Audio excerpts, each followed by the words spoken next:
Welcome everybody to the Terrain Studio. I'm your host, Shawn Morris. Today on the Terrain Studio, I have for you another unboxing video. The item I have before you is another Flames of War product or a Battlefront product. It's from the Battlefield in a Box series. It is known as the Craters. In the package here, what you get is you get 6 individually pre-painted craters. Again, indicated here, fully painted.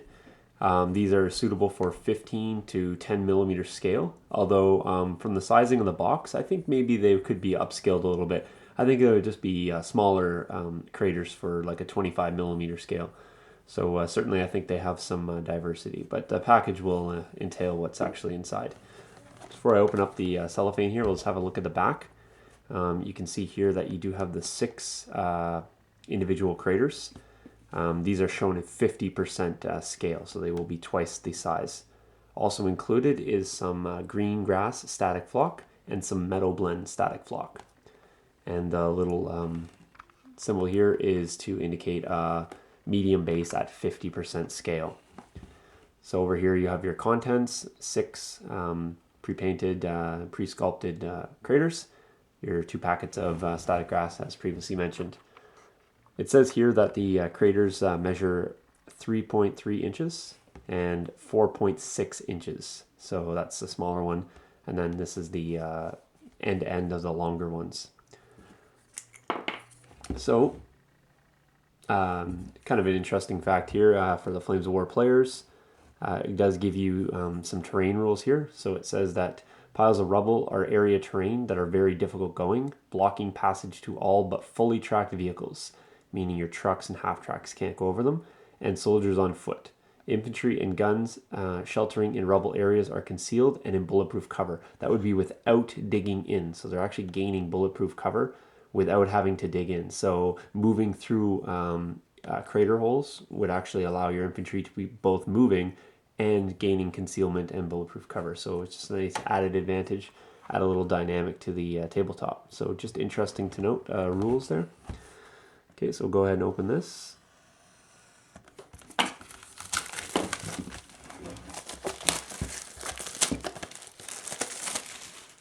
Get rid of that.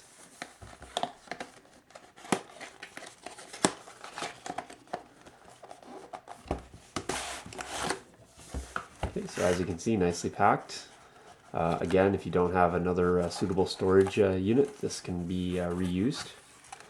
So we have the 2 types of flocking here. This is your green grass, so it's just going to be basic mix. You're going to have a bit of yellows and some red tinges in there, just as highlighting colors.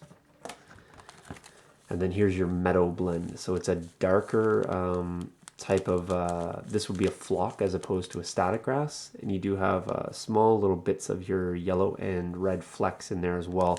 This would be a nice undertone to the green grass, or used on its own to indicate maybe more of a shrubbery or underbrush.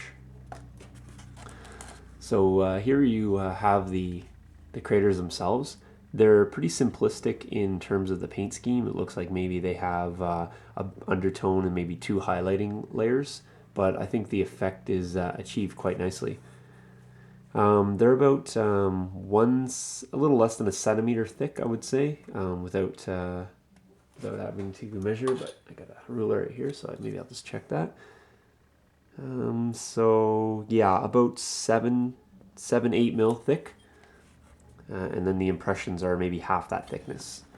So certainly they're pretty substantial in terms of sizing. I'm not sure exactly what ordnance would make a crater this big, but maybe some people would know. Perhaps some of the smaller ones may be smaller scale shells, or maybe even a heavy mortar or something like that. So that is one of them. Here is a second one. This one's a little more elongated in shape, but again, similar in design and similar in the color scheme. It's nice to have this waxy paper in between the layers, and if you know anything about receiving the Battlefront pre-painted stuff, this backing, when you sandwich them together for long periods of time, especially if they're exposed to any sort of heat, they tend to stick, and that can sometimes pull some of the paint off. So it looks like they're putting in this waxy paper to correct that issue, so that was well done. Here we have two more, slightly elongated one as well, and then here we have a more round shaped one with some very large crater holes. That's crater 4 and 5, or sorry, 3 and 4. Okay, and then here's exactly what I mean. So this one here has no backing paper, so you might hear this. Yeah, you hear that sort of, and you can see here that it's sort of stuck to the bottom of the package.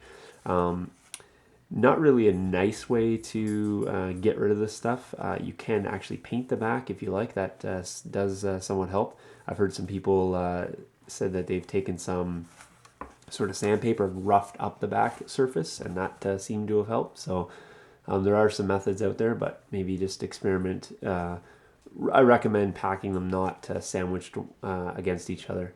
So here's probably the largest of the craters there, and then again, this is actually mirrored by the smaller of the 6 craters.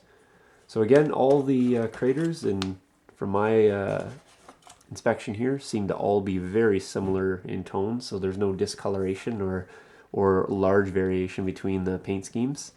I think, just moving the box aside, I think when all laid out, you'd have a pretty substantially bombarded area. So certainly you could use them all together to indicate a really pounded area, or some separation between them. I will put down just a tank for scale there and a medium base, so you can see they don't quite fit down inside the craters, but there is enough ridge lines that they do sit flush, so they're not like tipping over or anything like that. So not too much more you can really say about them, other than I think they'd add a nice feature to the tabletop. This in conjunction with the bombarded roads, I think would look really neat, especially if you had a road sort of running down the middle and you have that sort of strafing run of crater holes going across the road, or even maybe a village with all destroyed buildings and then having these sort of accented around and in and amongst the buildings. I think that would probably lend to the narrative of the terrain pieces. So there you have it. That is the Battlefield in a Box item. It's the craters. It's item number BB144 if you're looking on the online store for reference.